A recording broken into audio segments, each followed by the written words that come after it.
we've faced many challenges as an industry this year.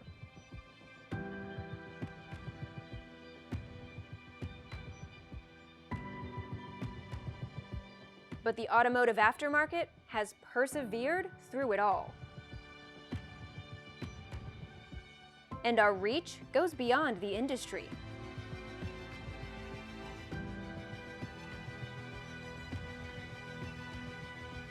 Our work is imperative, now more than ever. We are essential.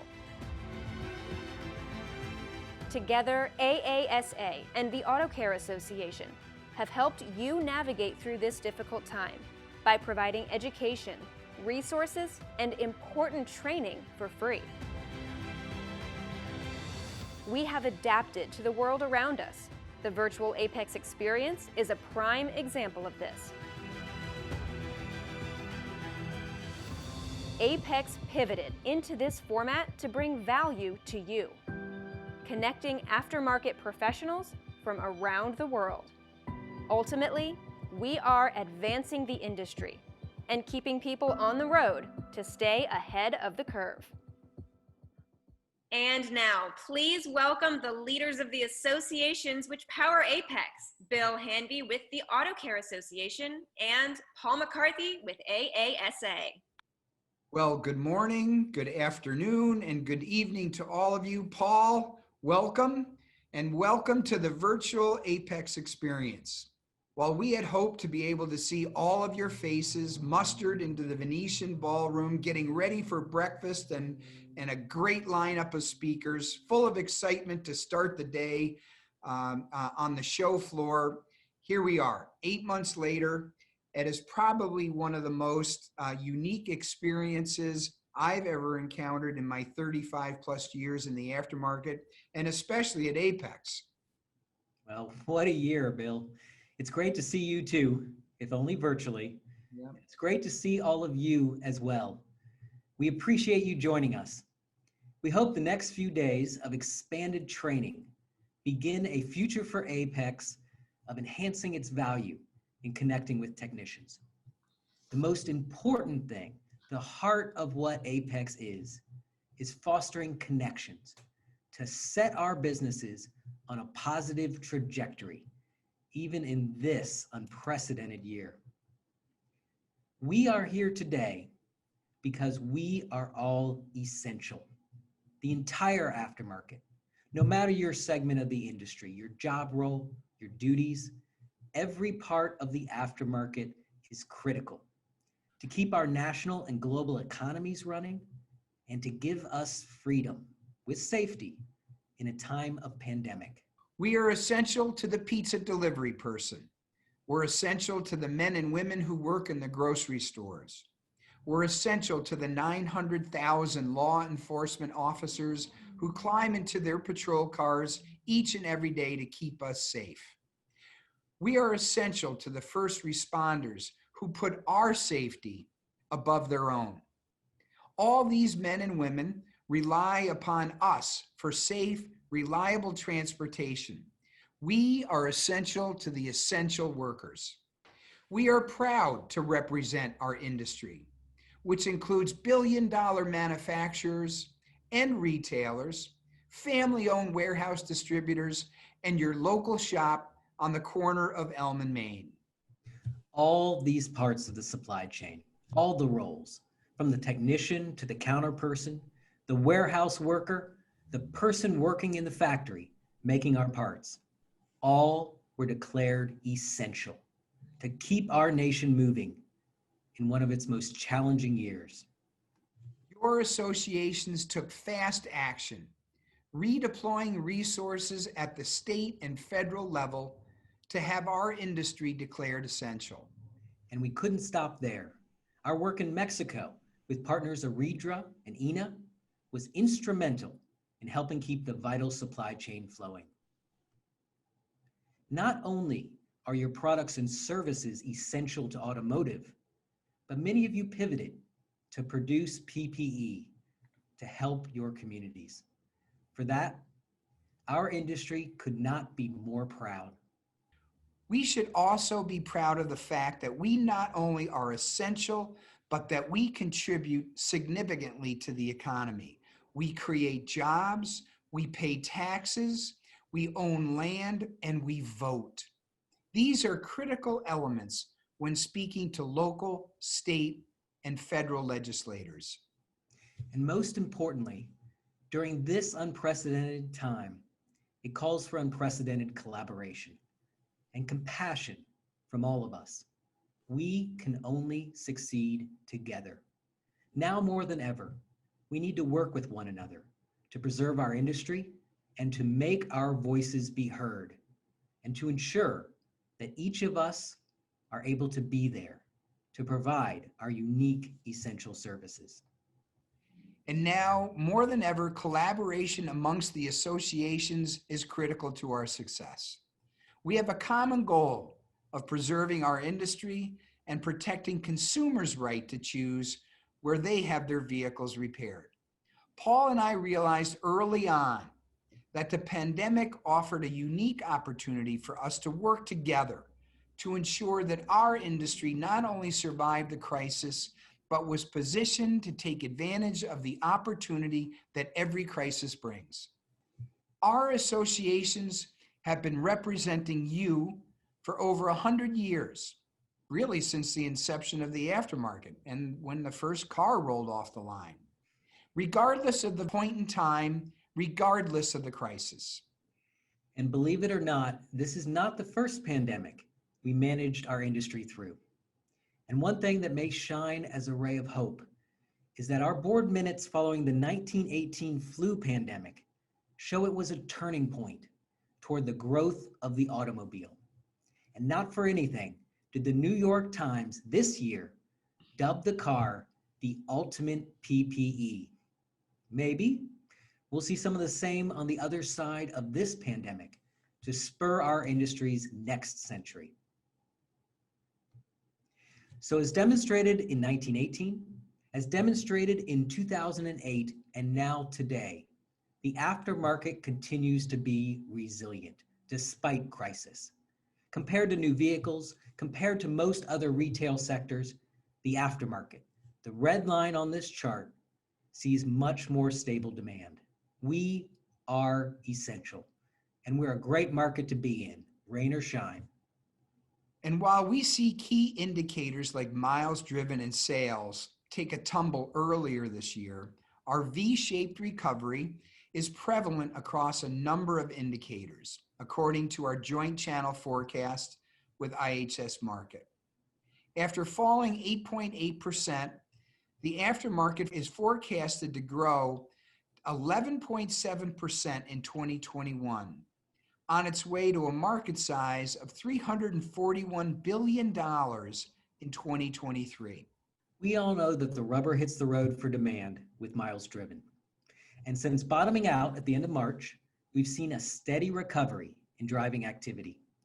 And going forward, there's reason for optimism.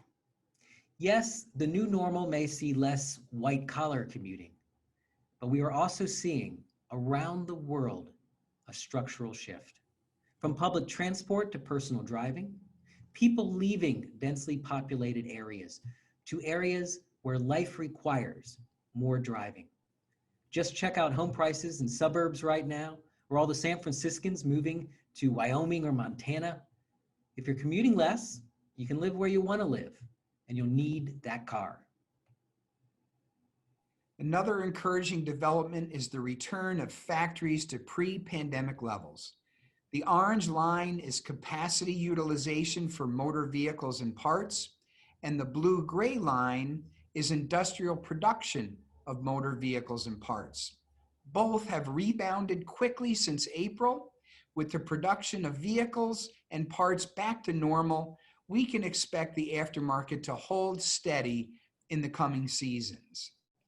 As we move into the future, there's a missing piece we need to talk about, and that is our industry's best asset, our people. We as associations recognize, support, and promote diversity and inclusion in the industry. Despite job loss, civil unrest, we are contributors to diversity. We believe diversity is not just regarding race. Diversity applies to race, gender, age, disability, creed, anything that makes us different. We believe actions are louder than words and start from the inside. Our position is clear. We have zero tolerance for racism or discrimination in this industry.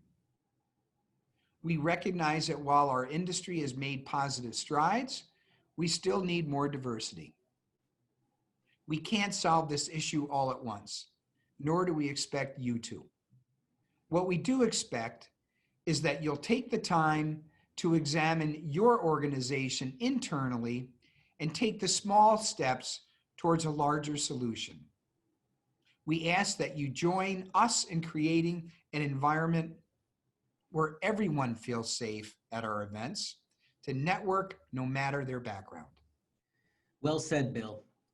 And by embracing the important values of diversity and inclusion, we are also ensuring the future success of our industry. The automotive aftermarket is facing tough competition for people. In order to support growth, in order to remain vibrant, we have to welcome the brightest minds from a wide variety of backgrounds and experiences. Here's a real-world example to consider. Today, there are more than 135,000 open technician jobs. These positions are there, waiting for talented individuals to pick us, to choose the aftermarket. As an industry, we have to open our arms and let them know that the automotive aftermarket is open, not just for business, but for a career, for families, for a life well lived. We have, all of us, gained so much from this fantastic industry. And it's our duty to welcome the diverse next generation of our industry's proud legacy. It's our duty to make sure nothing stands in the way of the automotive aftermarket attracting the best talent out there, period. Through all of this, we genuinely appreciate your support. Your Car, Your Data is the consumer education campaign pressing policymakers to pass legislation that ensures vehicle owners maintain their right to choose where they take their vehicle for maintenance and repair. Over the past few months, automakers have been running a smear campaign in Massachusetts where today, residents are voting on an amendment to the original right to repair law, which, if a yes vote wins, it grants our industry access to the fair and level playing field that we deserve. We are optimistic on the results of the vote and hope to share those results with you tomorrow during the town hall in the afternoon. And your support spreading awareness of the campaign among your employees and your consumers has been vital to these efforts. Now we want to recognize our industry's support, your efforts in the fight for access to data. We are recognizing companies today who have demonstrated extraordinary support for our industry. Leading the way by partnering with Your Car, Your Data and their racing programs is Parts Plus, not only giving exposure to consumers on site, but national exposure on Fox Sports. All in addition to providing point-of-sale materials to their stores and educating and engaging consumers across the country. Parts Plus lent their unique drivers and strong voices to activate their programs, creating a racing program powerhouse. We want to extend big thanks to Pronto and Melling, who joined this effort, taking Your Car, Your Data to their race cars, exponentially driving up awareness at every race. Napa's team successfully demonstrated how Your Car, Your Data can be promoted via direct messages on their website, direct emails on social media, and in their facilities. The Napa team successfully leveraged their assets, messaging, and creative provided in their toolkits while making it their own. And Motorrad provided the opportunity for consumers to hear directly about the issue on some of our favorite radio shows, like the Car Doctor, the Car Show, and Sam's Garage. SMP fully integrated your car, your data training for their sales team. Spectra Premium added signage to their AAPEX booth, and Homac ran a sweepstakes to help folks understand the impacts of losing access to data. There are so many more of you as organizations and as individuals helping share this message, educating consumers on what they must know. Please keep it up. Here are just a few examples of companies who have shown outstanding dedication to our industry, standing alongside our industry associations and leading the most important fight of our generation. This is now becoming an international campaign, and we're thrilled to have our good friends at AIA joining us and igniting the fight in Canada. All of these organizations went above and beyond to support the campaign and our industry. We couldn't just award one. You are all champions. These companies are making significant contributions of time and resources, prioritizing the fight among their teams and customers, influencing the dialogue, and elevating the voice of the industry. You can too. The fight continues and we need your help. Visit our association's web pages for an industry activation toolkit that you can use to activate the fight for access to vehicle data in your own organizations. And you stepped up on many fronts when it came to advocating for your industry, fighting for the aftermarket, and using the tool that we know makes an impact, your voice, grassroots efforts. Your voice is the one that matters the most, and you need and you deserve to be heard on the issues that affect your business. From fly-ins to virtual fly-ins and member visits, the connections you made with lawmakers were key to telling the story of our industry and continue to be vital. Now here's part of a great example of how one group is stepping up and getting involved in advocacy. Well, John and JC Washbish, this message is particularly for you, and I miss seeing you in the front row of the breakfast. But I personally am looking forward to hosting you in Washington, D.C. this spring, where you bring your contingency of auto value bumper-to-bumper shops for the March on the Hill in 2021. And we thank you for this tremendous example of getting involved and being good advocates of our industry. The time is coming. Time to organize. Time to gather. It's time to be heard. In 2021, Auto Value and Bumper to Bumper are heading to the nation's capital. Are you ready? Because we are. Our voice matters. Join us as we let our nation's leaders know where we stand. We're fighting to put car data back where it belongs, in the hands of car owners. We're fighting for our shops, for the technician's right to repair. In 2021, we will take this fight to the Hill. Our warehouses, our stores, our shops. Together, we'll make a difference. As friends, as family, as an alliance. Let's bring our voice to Washington. So despite being in a different format this year, don't forget that this is your AAPEX and your chance to connect with your customers, partners, and end users. Keep those connections going, even digitally. This virtual experience represents a big step for AAPEX with its increased technician activation. Exhibitors have asked for greater connection to the folks who throw away the box, and AAPEX is delivering, enhancing ROI for the entire supply chain. While this year may be a bit of an experiment, the increased shop footprint and virtual technologies offer future AAPEXs potential for greater reach with shops and with international buyers, enhancing AAPEX's role as our industries, all of our industry's homecoming. That's right, Paul. This year we saw shops adapting to the new reality of running, working, and servicing customers during a pandemic.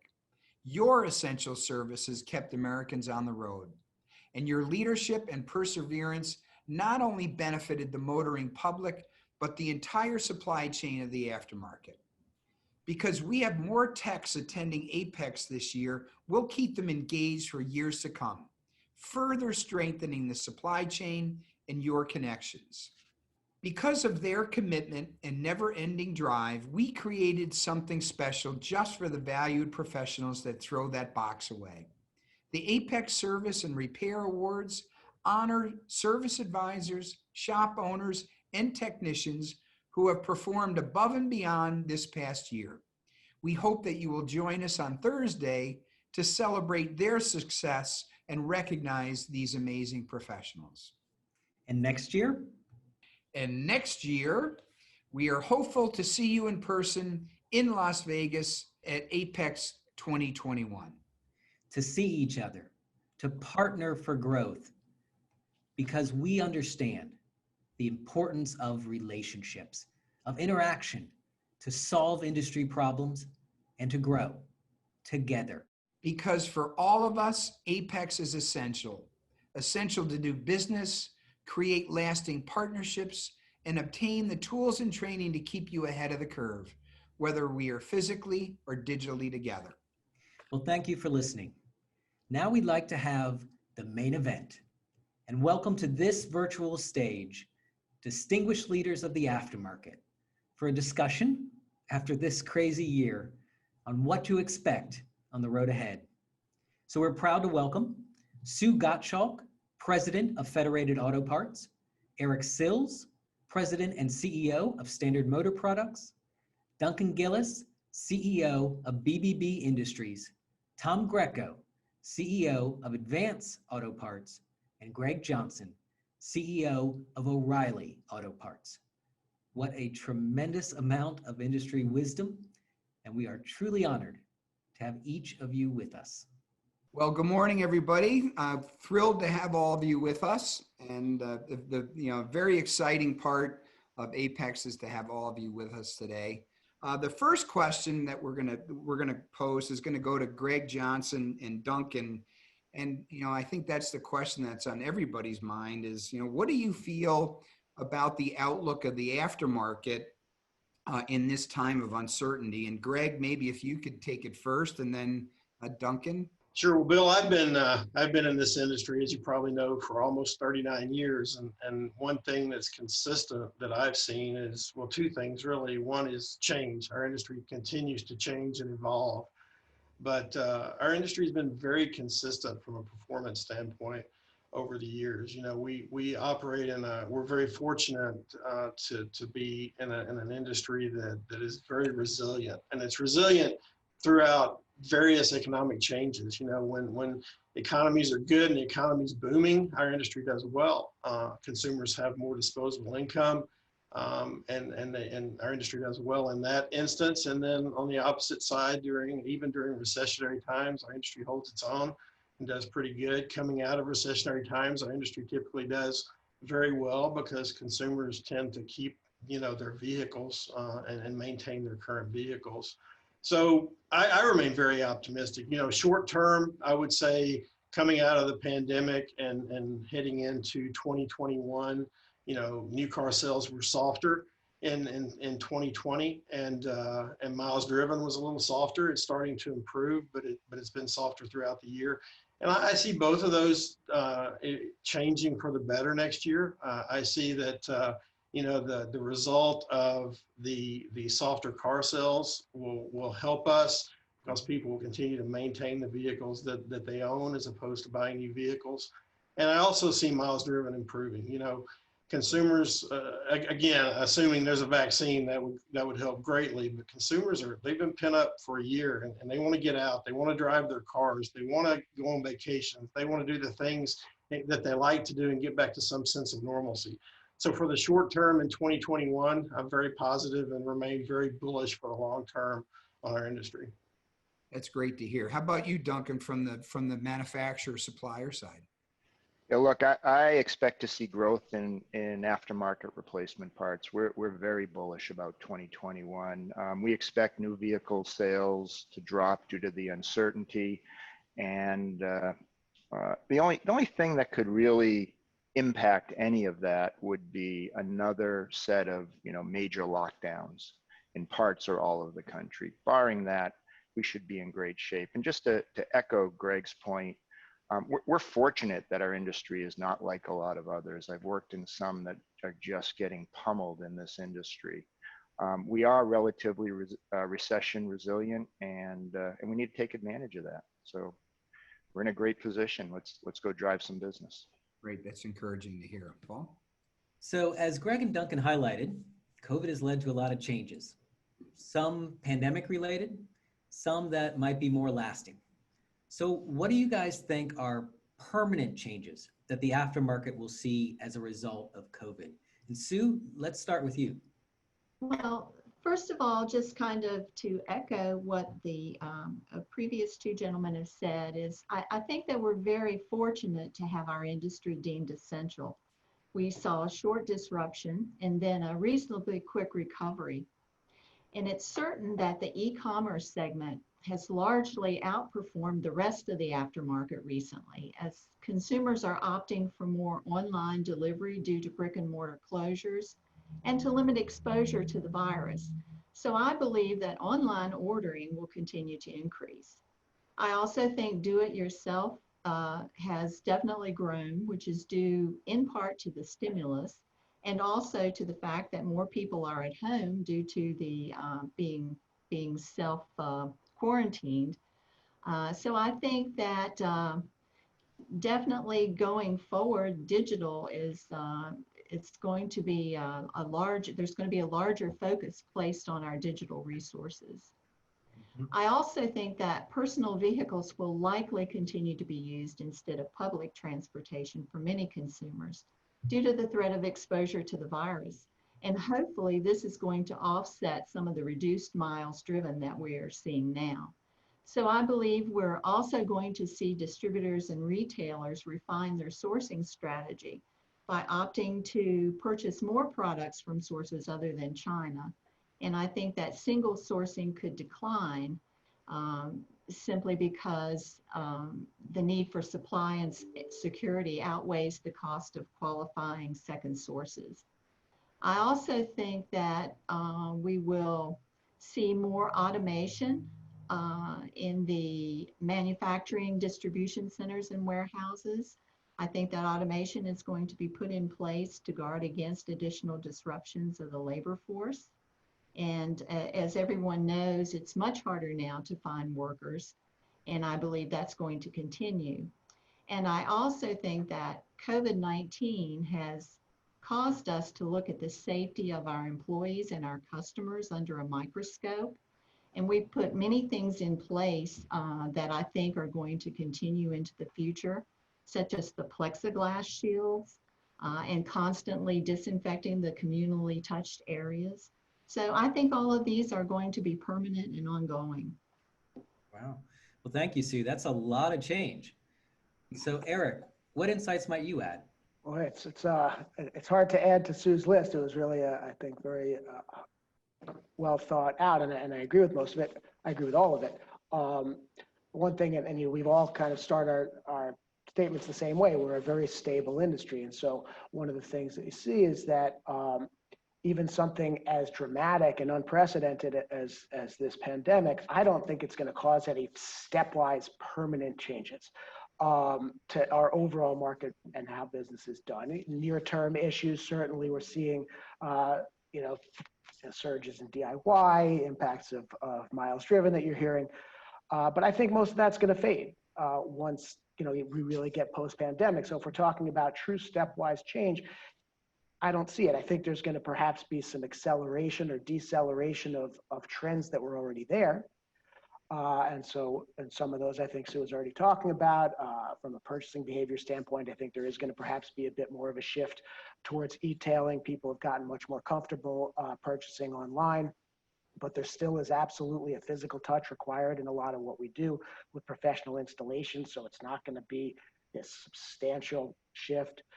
You're going to have some potential changes to the vehicle park that I guess both that Greg and Duncan were talking a little bit about, saying, you know, new car sales are down a little bit. That tends to age the fleet a bit in the long run, which is good for us. I think that there's going to be perhaps an even further delay in the adoption of electric vehicles, which tends to perhaps be good for the industry. But it's really a long-winded way of saying that there's going to be some trends that continue and perhaps accelerate or decelerate, but no hard left turns as a result of this. That's kind of the way I see it. Well, it's great insights, Eric. We do have that stable fundamental industry. Tom, you guys have flourished recently. What permanent changes, maybe for the better, do you think we'll see? Well, good afternoon, Paul. And I'll start with the big picture, I guess, that, you know, I believe consumer habits have been fundamentally broken. You know, I've been around a long time and I've really never seen anything like this. It was mentioned by the other panelists, but I mean, the emphasis on employee safety, health, well-being. You know, Sue mentioned the plexiglass barriers, social distancing, health screenings. I mean, I think they're here for the foreseeable future, and literally trillions of dollars have come out of the economy, out of big sectors that have been just pummeled by this, whether that's, you know, the airlines or the hotels or the restaurants or stadiums, you name it. And I'm not sure that just immediately goes back when there's a vaccine. So I think there is going to be at least some, you know, midterm impact here for the foreseeable future. In terms of the aftermarket, there's four big things that we see. I think all of them have been mentioned. We are seeing a shift in how people are repairing and maintaining their vehicles when you've got a challenging macroeconomic climate. You know, Greg mentioned the new vehicle sales. When that goes down, you know, that helps us out with an aging fleet. But people are repairing and maintaining their vehicles differently. You know, we're seeing more DIY. Everybody has seen that in the reported numbers. So we see that continuing. I mean, a vaccine is not imminent, and even when it comes, it's going to come in waves. It's going to go to healthcare workers, essential workers first, right? Secondly, the mass transportation thing is a huge has a huge impact on the business. I mean, people are talking about 2022, 2023, when, you know, airlines start to, you know, get their way back to where they were before. You think about trains, you think about subways, all of those mass transportation vehicles where, you know, people even in New York City are pulling an old clunker off the road to get it back on the road. So those are things that are very good for us, obviously. Sue mentioned the online piece. Don't see that changing. You know, people are going to continue to order online. And then finally, just, you know, the ownership of a vehicle, you know, we see that increasing in its importance. I mean, you know, got people who are, you know, in their homes right now that are doing their job, their children are going to school, they're living in their home, and you've seen this huge surge on the home improvement retailers. Well, similarly for us, when people have time on their hands, they're able to work on their car. So all of it is very positive, I believe, for the aftermarket. It's a tremendous amount of change that we just detailed, but it's nice to hear that's a positive story for the aftermarket. Bill? Yeah, that was great insight. And so now on the flip side, Duncan and Greg. So let's start with you, Duncan. How about some of the trends that we're seeing that are not going to stick, or what trends did we have in place before that are not going to stick? And that would be interesting to hear on the flip side. I'd say, you know, I think the earlier panelists captured a number of areas that could be permanent, and we'll see. I think there's probably three things that I see that are temporary changes that probably won't last. You know, first, maybe I'm drinking the Kool-Aid because of the nature of our company's business, but, you know, the work that shifted to DIY as a result of the lockdowns and work from home, I think is going to shift back to the more traditional share with DIFM that we're accustomed to seeing. Secondly, in time, I think we're going to see the remote workplace transition back to the pre-COVID work environment. I think leaders will realize how critical collaboration and teamwork is for their company's culture. The tools are great, and they're a great short term, and they help to build a bridge. I don't know that they're going to be the permanent solution. And then lastly, companies have learned that some of the traveling and spending they were doing pre-COVID was not the best use of resources, and I'd be the first to admit that that was a great learning for our company. There's really no replacement for human interaction and building relationships. So I would say that trade shows will be back. They'll probably be reimagined a bit, but they'll be back. Greg, how about you? Yeah, I agree with what Duncan said. I think going back to miles driven, there's been a lot of pressure on miles driven this year. A lot of it's, a result of work and stay-at-home orders and things like that hopefully will change for the better next year, as I said in my previous comments. As far as work from home, I think there will be, I think part of that will continue. I think that most of the people, I think there was a lot of excitement, especially with the younger generation when we first offered work from home. It's a change, it's different. But I think now people want to get back to interfacing with people and getting back face to face. So while I think there will be an opportunity, to Duncan's point, maybe from an expense standpoint, rather than getting on a plane to fly 4 hours for an hour meeting, I think we'll continue to utilize Zoom like we're doing here. But I think it'll be to a much less degree than what we're facing today. And thirdly, consumer behavior. I think there's still some level of unknown. One of the things that we've all seen, as retailers this year is some of the categories that have been strong sellers for us are categories that traditionally aren't hobby type categories, performance categories, car appearance categories, things that people maybe didn't have time for, that they've had more time on their hands during the pandemic. They've spent more time at home. So I think there's some uncertainty around, I grew up changing the oil on my car. I was 7 years old and my dad taught me the firing order of a small block Chevrolet. It's kind of what I grew up doing. And I always enjoyed that time, working on vehicles with my dad. And I think some of that's taken place today. Dads and grandpas are teaching their kids how to do these things, and hopefully some of that will stick for the long term, but it's really unknown. Yeah, I agree. And it's nice to see people paying attention to their vehicles again, not just as a mode of transportation, but as a hobby. So that's encouraging news. Paul? Yeah, it is great to see there's a lot of people who still love cars. Yeah. So you guys raised it. We've seen this huge growth in omni-channel and e-tailing in this pandemic. So what have we learned about the future of e-tailing and omni-channel in the aftermarket coming out of this crisis? And how do we win that shift? Greg, let's go back to you. Can you kick us off with this hot potato? Yeah, I'll share some thoughts on that. I think that this pandemic has really magnified what we were already doing. I think our industry has been focused on e-commerce and omni-channel more so the last few years, obviously, than it has in the past. And I know it's been a big push for our company, but the pandemic, let's face it, we've become a society of convenience. And who would have thought that people would pay $5 to have fast food delivered to their homes? I mean, that's the society that we live in today. So a lot of that's going to stay. But one of the things we've seen throughout this is, yes, there's a shift in the way that consumers buy products, and that has continued to evolve. But I still feel like our industry is insulated somewhat from that. The growth that we have seen in e-commerce, most of that growth has been either pick up in store or curbside. And I think that's a long term. I mean, I think because we're a society of convenience, you don't put that curbside service out there and then take it away. I think that's a long-term effect that we'll see for years to come.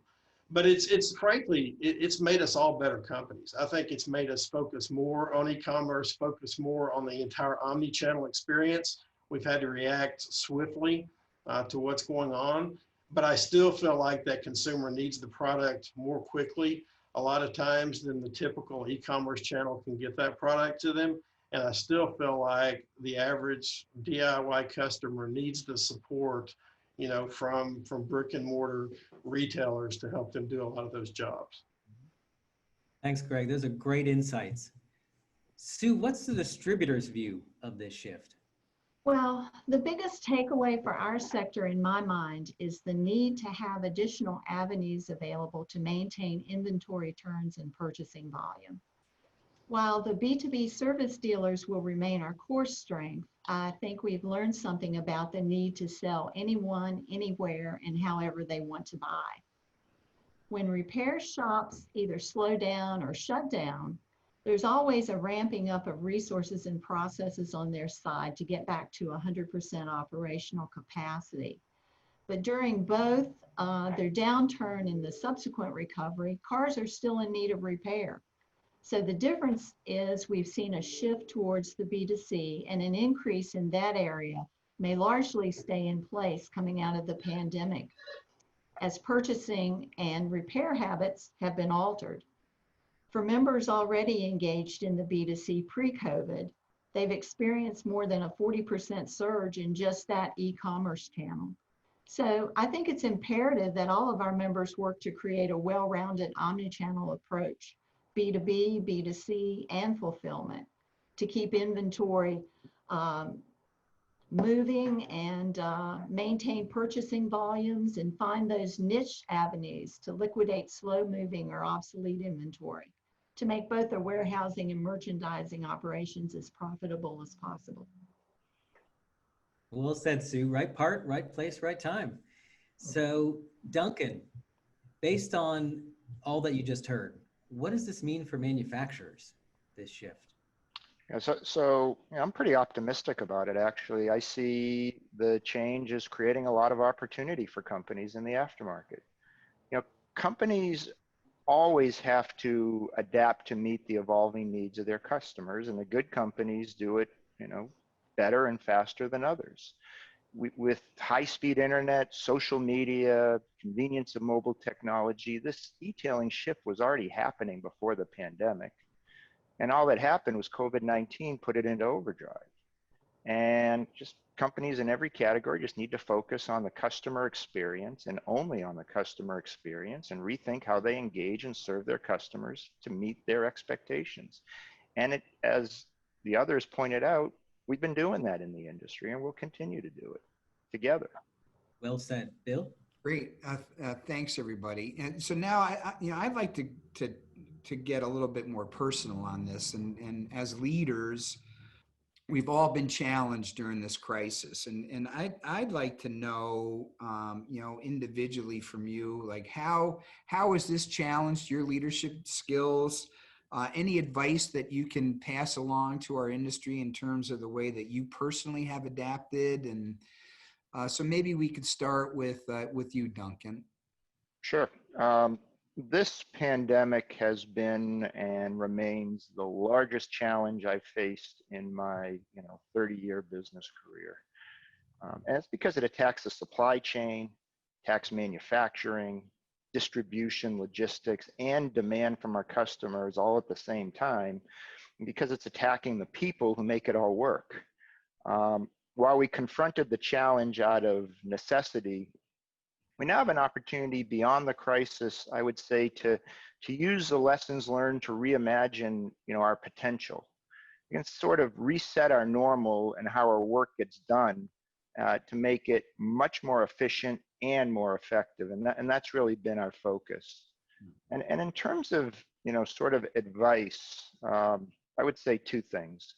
It's been very important for me to leverage the peer network and many of the people who are on this panel and throughout the industry as we went through this, because there were issues that were just, I'd never seen before, never tackled before, and just needed to understand how others were doing it.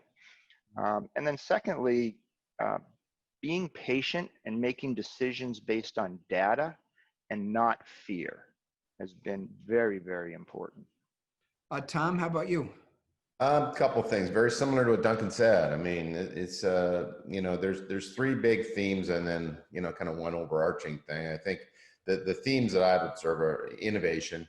So you have to respond to the current environment. It's not business as usual by any stretch of the imagination. So what you prioritized at the beginning of this year, I mean, you have to put it through the current lens and determine whether you want to do it. And I've observed a level of agility and nimbleness in the company that, we just didn't have before this. So I don't want to lose any of that. Secondly, communication. You've got to be doing it often. You got to go deep into the organization. You got to get to the stores. It's never been more important to be out there with people. And nobody asked for COVID-19, but I think the experience of going through it has improved the way that we work together across our company, and it's improved how we communicate. And then perseverance is the third one. I think you just have to acknowledge that people are tired of this. Working at home is not easy for a lot of people. Candidly, it's not hard for me. But, we've got people that have, 3 children at home. There's 2 people in bedrooms.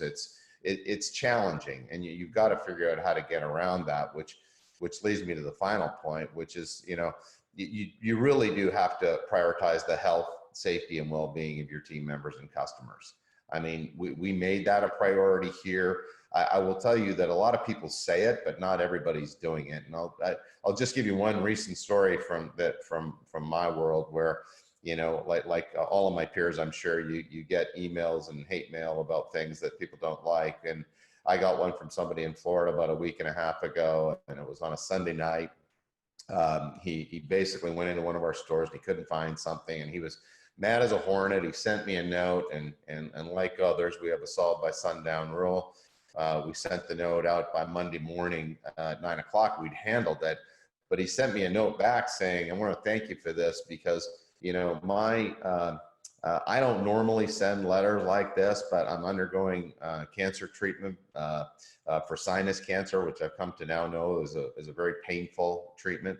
And I just had to get this off my chest, and I really appreciate what you guys have done, et cetera. But the point is, people are undergoing a lot of stress. Here's somebody that, is worried about going outside. They're worried about going to a store. They're worried about COVID. They're dealing with a lot of things in their life. And you have to make sure you're actually making the health, safety, and well-being of your team members and customers a priority. That's a great point, Tom. And Eric, how has this challenged your leadership skills? This was a piece of cake. No, this was obviously, this is the biggest challenge that we faced as leaders, as individuals. So whether it's in business or in our family life, this has been brutal for sure.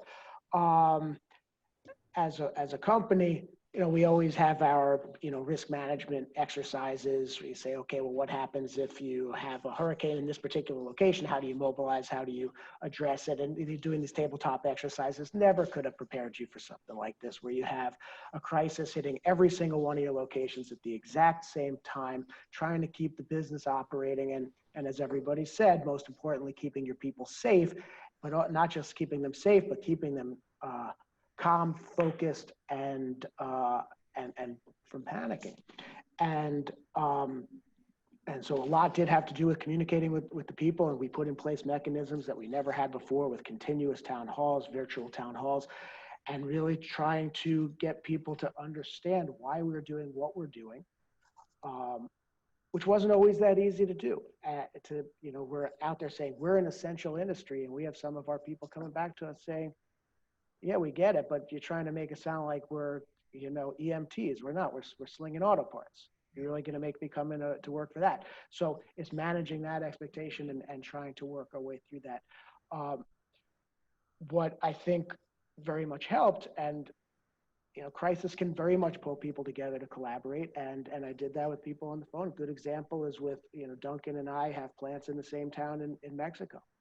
And Mexico was a challenge in keeping doors open and proving to the local government that we're an essential business, and working together and saying, we don't have all the answers. Let's call the people we know to see what they're doing to navigate the government, what they're doing to put in place safety protocols to satisfy, most importantly, the safety of the people, but also with the expectations of the government. And so a lot did absolutely have to do with communication. And I think a lot of that collaboration that it forced within the industry is very positive and hopefully is going to endure. I really do believe that in the old adage that that which doesn't kill you makes you stronger. And I think that we have emerged stronger. I think we've all come out of this knowing a lot more about ourselves, about our people, about who your strong people are. That I think is a biggie. People, rose to the challenge, and you got to see who those people were. And so tapping into that, recognizing you don't have all the answers, and letting your people do what you pay them to do. And so I think it's been a brutal year, but it's also in some ways been an eye-opening year for my own leadership skills. For sure. Greg, how about you? What have you taken away from a leader? Yeah, it's, and I agree with what everyone else has said. It's been a year of change. It's been a year of constant change. And you reflect back on 2020. I remember back in January, February, our COVID concerns were around the supply chain and what's happening in China.